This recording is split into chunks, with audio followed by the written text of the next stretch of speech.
Durante nuestros últimos encuentros hemos estado abordando el misterio que tiene que ver con la muerte.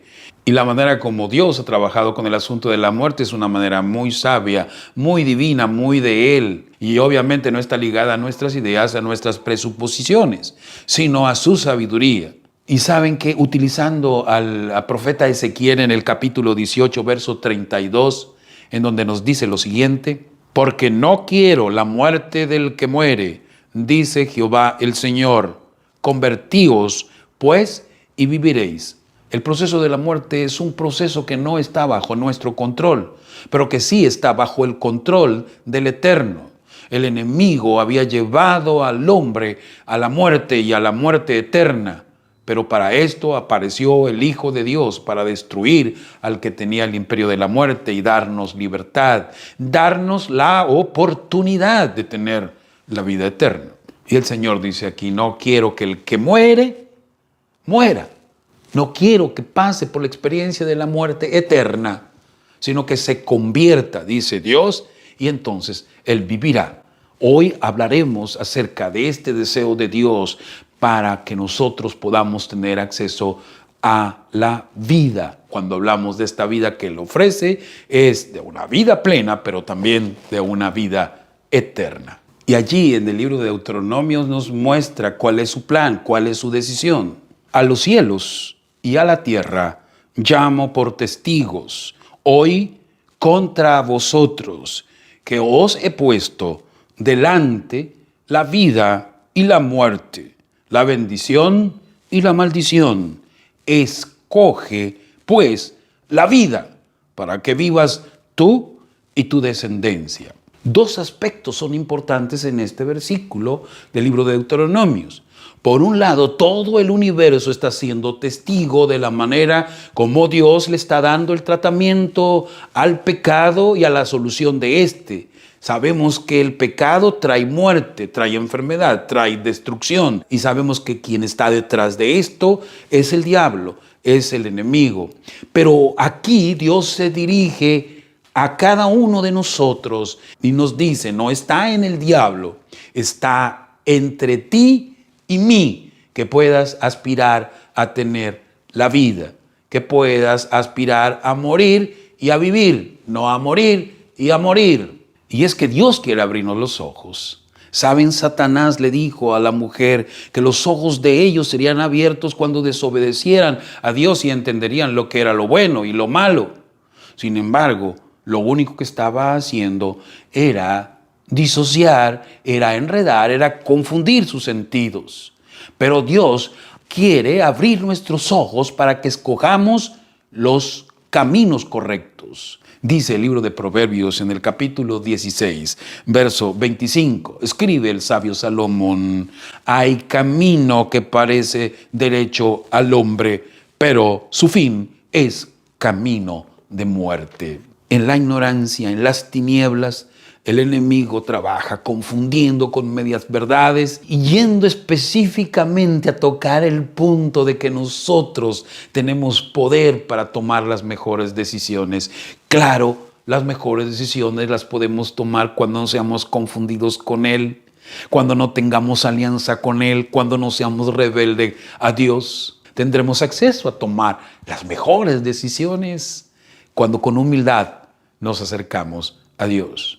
De otra manera, podemos estar transitando por caminos que llevan a la muerte. Y bien que lo sabía el Señor Jesucristo. Por ello, en su famoso Sermón de la Montaña, dijo con toda tingencia lo siguiente. San Mateo capítulo 7, versos 13 y 14. Entrad por la puerta estrecha. Y cuando Él dice entrad, no te está obligando, Él te está sugiriendo, Él te está mostrando, porque Él hablará no solo de la puerta estrecha. Vean lo que dice: porque ancha es la puerta, es decir, analiza, compara, ve cómo hay una puerta que es ancha y hay un camino que es espacioso. Y sabes, esa puerta ancha, ese camino espacioso lleva a la perdición, lleva a la muerte. Pero es la muerte eterna. Y dice tristemente, muchos son los que entran por ella. porque estrecha es la puerta, angosto es el camino que lleva a la vida y pocos son los que lo hallan.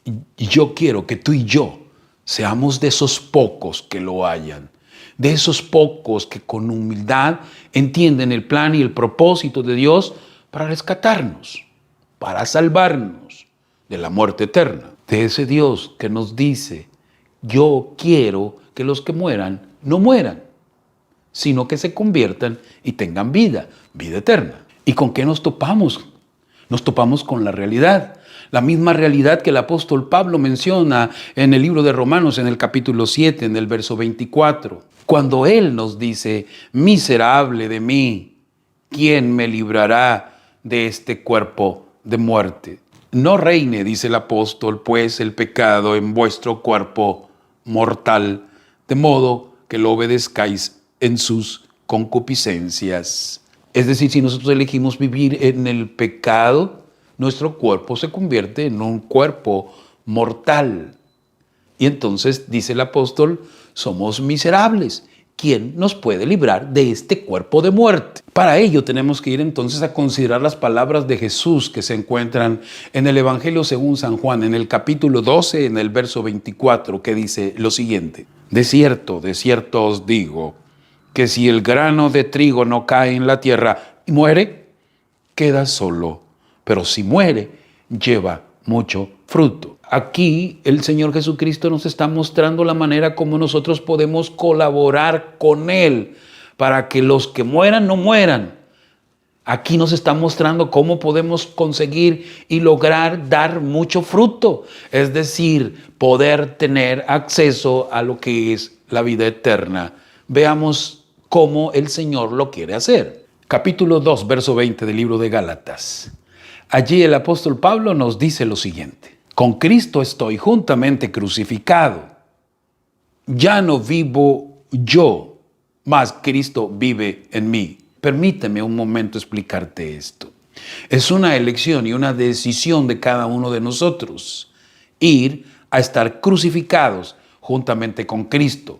Y dice el apóstol, y lo que ahora vivo en la carne, lo vivo en la fe del Hijo de Dios, el cual me amó y se entregó a sí mismo por mí. Es una decisión, es una elección. Es obvio, hay un sacrificio, mismo sacrificio que Cristo propuso cuando hablaba de la puerta estrecha y del camino angosto. Pero es una decisión nuestra que proviene del amor que uno le tiene a aquel que hizo todo para que los que mueran no mueran, sino se conviertan, tengan vida eterna. Y aquí en el capítulo 6 del libro de Romanos vamos a encontrar como el apóstol Pablo diserta acerca del simbolismo que tiene la muerte que nosotros elegimos para vivir. Aquí nos enseña cómo nosotros podemos decidir caer para morir y luego dar frutos.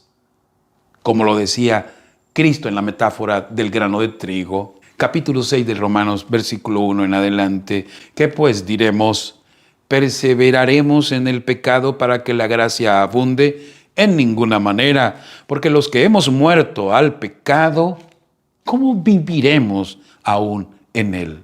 Entonces, cuando tú y yo crucificamos el yo y decidimos entregarnos a Cristo para que el poder trabaje en nosotros, estamos nosotros, dice, muriendo al pecado. Ese es el simbolismo, la metáfora que tiene que ver con la muerte a la cual decidimos nosotros voluntariamente entrar. Verso 3. ¿O no sabéis que todos los que hemos sido bautizados en Cristo Jesús, hemos sido bautizados en su muerte? Ir a las aguas del bautismo, que es el verdadero bautismo bíblico, es una decisión personal, decisión que no puede tomar el infante pequeño cuando es bautizado por aspersión. El bautismo de inmersión cumple con la simbología que ahora el apóstol da acerca del plan de Dios para que nosotros podamos morir, ser sepultados y resucitar. Veámoslo como lo dice. Verso 4. Porque somos sepultados juntamente con Él, siempre es juntamente con Cristo. Nada fuera de Él, nada separados, crucificados con Él, morimos con Él, resucitamos con Él. Porque somos sepultados juntamente con Él para muerte por el bautismo, a fin de que como Cristo resucitó de los muertos por la gloria del Padre, así también nosotros andemos en vida nueva. Colosenses capítulo 2, verso 12. Sepultados con Él en el bautismo, en el cual fuisteis también resucitados con Él. No solo, tú no puedes nacer de nuevo para luchar solo, para vivir una vida diferente solo. Es a través del poder del Espíritu Santo que nos habilitará para ayudarnos a vencer. Y ahora nos dice de dónde proviene ese poder que nos va a habilitar para ser más que vencedores. Dice aquí, sepultados con Él en el bautismo, en el cual fuisteis también resucitados con Él mediante la fe en el poder de Dios que le levantó de los muertos. Así es que si nosotros nos preguntamos de dónde va a venir el poder que nos va a habilitar para convertirnos a Cristo y para ser personas diferentes, aquí está la respuesta. El mismo poder que levantó a Cristo de los muertos será el poder que nos ayudará a salir más que vencedores. Y bien que el apóstol Pablo nos dice en Colosenses capítulo 3 lo siguiente: si pues habéis resucitado con Cristo, buscad las cosas de arriba. Ya no es la misma manera de vivir.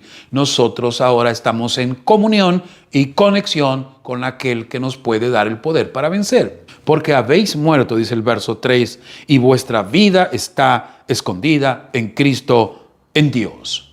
Así es, el poder proviene del Eterno. Cuando Cristo, vuestra vida, se manifieste, entonces vosotros también seréis manifestados con Él en gloria. Es decir, todo este cambio sorprendente que viene y que proviene del poder de Dios se manifestará de una manera plausible, de una manera consciente. Vean lo que dice el versículo 5. Haced morir, una elección, una decisión. Lo terrenal en vosotros, fornicación, impureza, pasiones desordenadas, malos deseos, avaricia, que es idolatría. Cosas por las cuales la ira de Dios viene sobre los hijos rebeldes, los hijos de desobediencia. Pero ahora dejad también vosotros todas estas cosas: ira, enojo, malicia, blasfemia, palabras deshonestas de vuestra boca. No mintáis los unos a los otros, habiéndoos despojado del viejo hombre con sus hechos, y revestido del nuevo, el cual, conforme a la imagen del que lo creó, se va renovando hasta el conocimiento pleno. Dice el apóstol Pablo: hay alguien que empezó la buena obra en vosotros y Él se va a encargar de perfeccionarla hasta el día de Jesucristo. El apóstol Pablo nos dice en la segunda carta a los Corintios, capítulo 5, verso 14 y 15, lo siguiente: porque el amor de Cristo nos constriñe, pensando esto, que si uno murió por todos, luego todos murieron, y por todos murió, para que los que viven ya no vivan para sí, sino para aquel que murió y resucitó por ellos.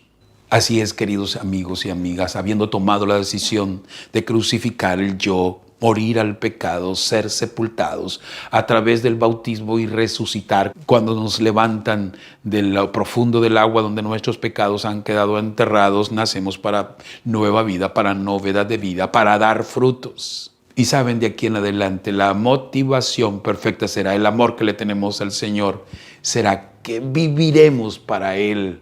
Dice el libro de Apocalipsis en el capítulo 12, verso 11, lo siguiente: y ellos le han vencido. ¿A quién? Al enemigo, por medio de la sangre del Cordero y de la palabra del testimonio de ellos, y menospreciaron sus vidas hasta la muerte. Pero si entonces el Señor nos ha liberado, nos ha libertado, nos ha redimido, nos ha sacado de las tinieblas a la luz admirable, mi vida tiene propósito, porque Cristo dirige mis ideas y mis pensamientos. No estoy atado a esta tierra. Permíteme, amigo y amiga, compartir finalmente contigo un versículo que se encuentra en el libro de Filipenses, en el capítulo 1, versículo 21. Fue escrito por el apóstol San Pablo, quien dijo lo siguiente: porque para mí el vivir es Cristo y el morir es ganancia. Te invito para que podamos aceptar a Jesús como el único y suficiente Salvador que nos habilite para vivir una vida tal de que después de la muerte podamos tener vida eterna. Esa es la invitación. ¿Cuál será tu decisión? Si te agradó este video y consideras que puede ser útil a otros, comparte. Por favor, suscríbete a mi canal y activa la campanita para recibir notificaciones de nuevos videos.